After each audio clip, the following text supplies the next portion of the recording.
আসসালামু আলাইকুম। আশা করি সবাই ভালো আছেন। আজকে আমরা আরও একটি প্যাকেজ নিয়ে কথা বলতে চাচ্ছি। প্যাকেজটি হচ্ছে পিনকোড ফিল্ড।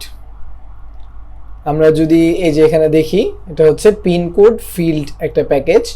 আমরা বিভিন্ন সময় অথেন্টিকেশনের ক্ষেত্রে ওটিপি প্রয়োজন হয়, যে ওটিপিটা এখানে পেস্ট করবে। তো ওটিপির ক্ষেত্রে দেখা যায় যে 4টা বা হচ্ছে 6টা ওটিপি আমরা সাধারণত দিয়ে থাকি, এবং এটার জন্য যদি আমরা সাধারণ ফিল্ড ব্যবহার করি, জিনিসটা দেখতে খুব বেশি সুন্দর হয় না। এর জন্য আমরা যেটা করি, আমরা পিনকোড ফিল্ড এটা হচ্ছে ব্যবহার করি। তো এটার মধ্যে কি কি হচ্ছে আপনারা পাবেন, এই সব কিছুই এখানে দেয়া আছে রিডমির মধ্যে। আমরা শুধু কিভাবে এটা ইউজ করতে হয় সেটা একটু দেখব। এটা হচ্ছে অনেকজনে মিলে এটাকে ডেভেলপ করছে। তো এই যে এইখানে ইউজ কেসটা দেয়া আছে মোটামুটি। আমরা প্রথমত হচ্ছে এটাকে ইনস্টল করতে হবে, আমাদের প্রজেক্টের মধ্যে ইনস্টল করতে হবে। ইনস্টল করার জন্য আমরা ইনস্টলিংয়ে যাই এবং এই কমান্ডটাকে কপি করব। কপি করে আমরা হচ্ছে টার্মিনালে দিয়ে দিব, দিয়ে এন্টার করব। আচ্ছা, এটা হতে থাকুক। আর এর ফাঁকে আমরা হচ্ছে আবার একটু রিডমিতে যাই এবং নিচে যাই, একটু নিচে গিয়ে হচ্ছে এই জিনিসটাকে, এই জিনিসটাকে আমরা কপি করব। কপি করলাম, ওকে। আমরা হচ্ছে মেইন ডট ডার্টে যাই এবং এখানে আপনারা দেখতেই পাচ্ছেন একদম সিম্পল প্রজেক্ট আছে। এখানে স্ক্যাফোল্ডের মধ্যে বডি আছে, বডির মধ্যে একটা কলাম নেওয়া আছে, জাস্ট এতটুকু। ওকে, তো আমরা যাচ্ছি এখানে, আমরা ওই যেটা কপি করে আনলাম এটাকে পেস্ট করব। পেস্ট করার পর হচ্ছে আপনারা এই যে এখানে ইরর দিচ্ছে। ইরর দেওয়ার কারণ হচ্ছে যে প্রথমত হচ্ছে এটা ইনপুট করা থাকে না, রাইট বাটন ক্লিক করে এটাকে ইনপুট করে দিবেন। এটা হচ্ছে প্রথম। দ্বিতীয়ত, এখানে রাইট বাটন ক্লিক করলে এখানে একটা আর্গুমেন্ট আছে রিকোয়ার্ড, এটা হচ্ছে অ্যাড কনটেক্সট। তো এইটার মধ্যে আপনারা হচ্ছে কনটেক্সট দিয়ে দিবেন, কনটেক্সট, ঠিক আছে? তাহলে এটা চলে গেল। আর এইখানে যে ইররগুলো আছে, যেমন হচ্ছে কন্ট্রোলার, ইরর কন্ট্রোলার এগুলো তো হচ্ছে, যেহেতু এটা একটা টেক্সট ফিল্ড, তাই না? তো কন্ট্রোলার তো দেওয়া লাগবে, কিন্তু আপাতত আমরা এটাকে কমেন্ট করে রাখি এই দুইটাকে। আর এইখানে যে বিষয়টা আছে এটা লাগবে না আমাদের, এটা কেটে দেই। অন চেঞ্জে আমরা জাস্ট প্রিন্ট করে দেখব। আর অন চেঞ্জের মধ্যে আপনি যদি কোনো ফাংশন অ্যাড করতে চান করবেন ওইটা। আমরা যেহেতু দেখব এটা কিভাবে ইউজ করতে হয় এবং কি কি ফ্যাসিলিটি এগুলোর মধ্যে আছে, এই বিষয়গুলো দেখার জন্য হচ্ছে আমরা এটা করলাম। ওকে, আমরা হচ্ছে সেভ করি। আচ্ছা, আমরা এটাকে রিস্টার্ট করি।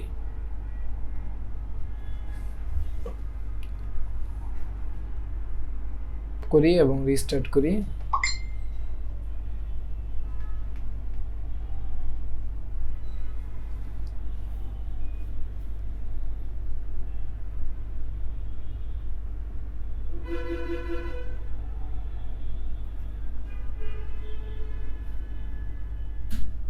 আচ্ছা, আমাদের এখানে ইনস্টল হচ্ছে।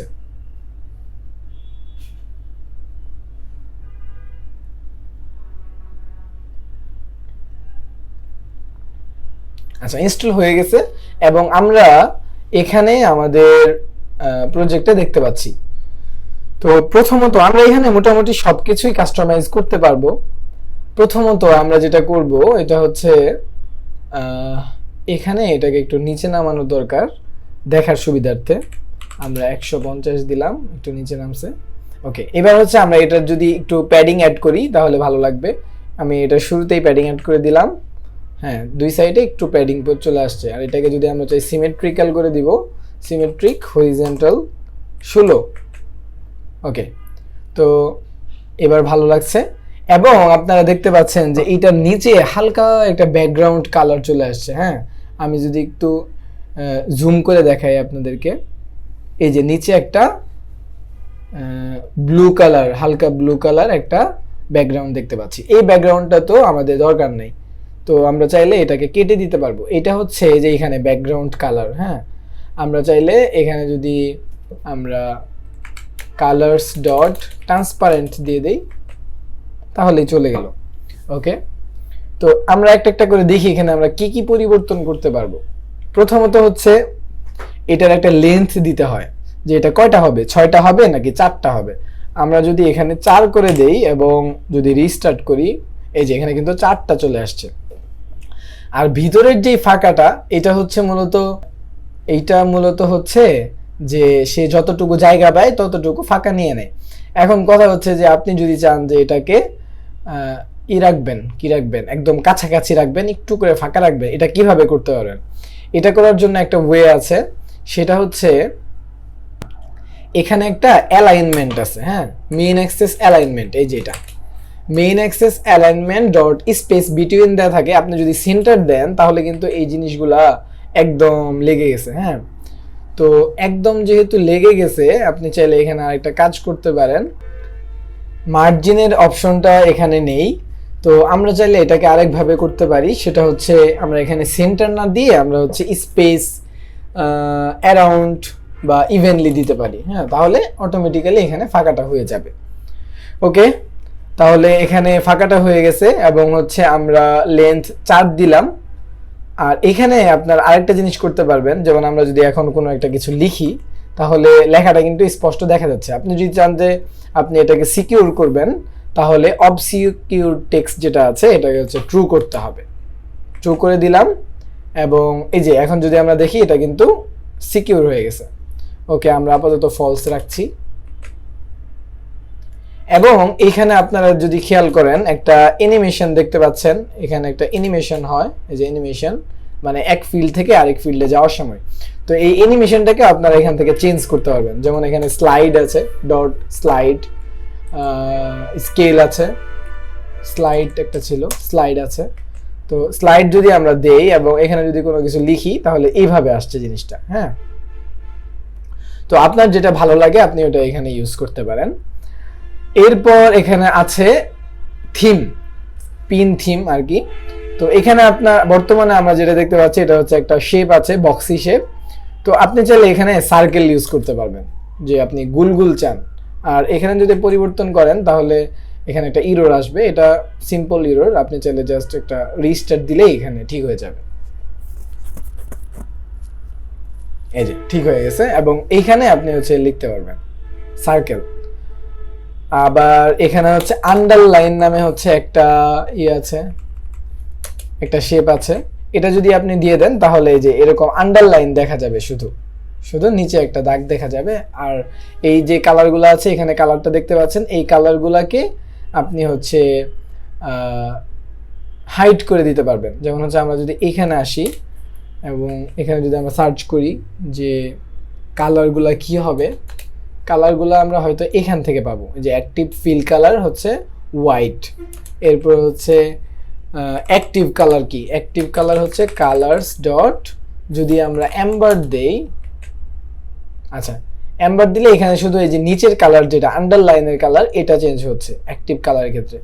তো এই ক্ষেত্রে আমরা যদি একটা কাজ করি, এখানে যে আন্ডারলাইনটা আছে এটা আন্ডারলাইন বাদ দিয়ে আমরা যদি বক্স দেই তাহলে আমরা ভালো বুঝতে পারবো। এই যে বক্সের ক্ষেত্রে যেটা আমরা দেখতে পাচ্ছি যে অ্যাক্টিভ কালারটা কাজ করছে যখন আমরা এখানে লিখে শেষ করছি, যেটা শেষ করছি সেটাই কালারটা আসছে। ওকে, এবং এখানে আরো বেশ কিছু কালার আছে। আমরা যদি এখানে ধরি এই যে কত কালার আছে, selected colour, disable colour, enable colour, অনেক কিছু আছে এখানে। আমরা যদি একটা কাজ করি সিলেক্টেড ফিল কালার, এটা যদি পরিবর্তন করি এখান থেকে সিলেক্টেড ফিল কালার, আমরা দিব হচ্ছে কালার্স ডট, বোঝার স্বার্থে আর কি আমরা দিচ্ছি গ্রে দেই। এই যে সিলেক্টেড কালারটা কিন্তু আমরা এখানে চেঞ্জ করতে পারলাম। এবং এখানে হচ্ছে আরো বেশ কিছু কালার আছে, যেমন হচ্ছে অ্যাক্টিভ ফিল কালার এটা তো দেয়া আছে, এবং সিলেক্টেড ফিল কালার যেটা এটা যদি আমরা এখান থেকে দেই সিলেক্টেড, আচ্ছা সিলেক্টেড কালার, ওকে কালার্স ডট আমরা গ্রেটাই দিলাম দেখি। তো এইখানে কিন্তু একটা যে কালার ছিল এই কালারটা কিন্তু এখন বর্তমানে চলে গেছে। আনসিলেক্টেড কালার কিছু জিনিসপত্র আছে, আমরা এখান থেকে আনসিলেক্টেড কালার যদি একটু দেখার চেষ্টা করি যে এখানে আনসিলেক্টেড কালার আছে কি না। Active colour, selected colour, inactive colour আছে এখানে, হ্যাঁ ইনঅ্যাক্টিভ কালার, এই যে ইনঅ্যাক্টিভ কালার। তো এইখানে যদি আমরা দেই কালার্স ডট কি দিব, আমরা দিব হচ্ছে ব্লু ডট শেড 100। এই যে এখানে ইনঅ্যাক্টিভ কালার 100 হলেও ইনঅ্যাক্টিভ ফিল কালারটা কিন্তু আমরা পরিবর্তন করি নিই। ইনঅ্যাক্টিভ ফিল কালার এটাকেও আমরা সেম কালার রাখতে চাই, কালার্স ডট ব্লু শেড 100। এবার কিন্তু আমরা চেঞ্জটা দেখতে পারবো। ওকে, তো এখানে যদি আমি লিখি এবার আমি কিন্তু ঠিকভাবে দেখতে পাচ্ছি। এবং এখানে যে কালারটা আছে অ্যাক্টিভ ফিল কালার, আমি যদি চাই এইটাও এম্বার হোক, এম্বার যদি দিয়ে দেই তাহলে কিন্তু এটার ভিতরের কালারটাও চেঞ্জ হবে। তো ফুললি কাস্টমাইজ আপনি করতে পারবেন এখান থেকে। অ্যানিমেশন ডিউরেশন চেঞ্জ করতে পারবেন, ব্যাকগ্রাউন্ড কালার দিতে পারবেন একটা, যদিও এটা কাজে লাগে না। এরপর হচ্ছে অন কমপ্লিট, যখন এটা কমপ্লিট হয়ে যাবে। কমপ্লিট বলতে এখানে বোঝাচ্ছে যখন এটা 4টা ফিল্ড লেখা হয়ে যাবে তখন কি হবে, এখানে প্রিন্ট করা আছে কমপ্লিটেড, এই লেখাটা প্রিন্ট হবে। আমরা কমপ্লিট করি, কমপ্লিট করলাম, তো এই যে এখানে দেখতে পাচ্ছি আমরা এখানে কমপ্লিট লেখা দেখাচ্ছে। তো আপনি যখন অথেন্টিকেশনের ক্ষেত্রে এই জিনিসটা ইউজ করবেন তখন হচ্ছে এখানে আপনি ফাংশন দিয়ে দিতে পারবেন যে চেক করবে যে ওটিপি ঠিক আছে কিনা, তাই না, এই জিনিসগুলো হবে। ওকে, তো এই বিষয়গুলো হচ্ছে মোটামুটি জরুরি ছিল, আমি আলোচনা করলাম। আপনারা হচ্ছে বিষয়গুলো আরও ঘাটাঘাটি করলে এখানে প্রচুর অপশন পাবেন এবং আপনাদের কাজের ক্ষেত্রে অনেক হেল্প হবে ইনশাল্লাহ। তো সবাই ভালো থাকবেন, আজকে এ পর্যন্তই, আল্লাহ হাফেজ।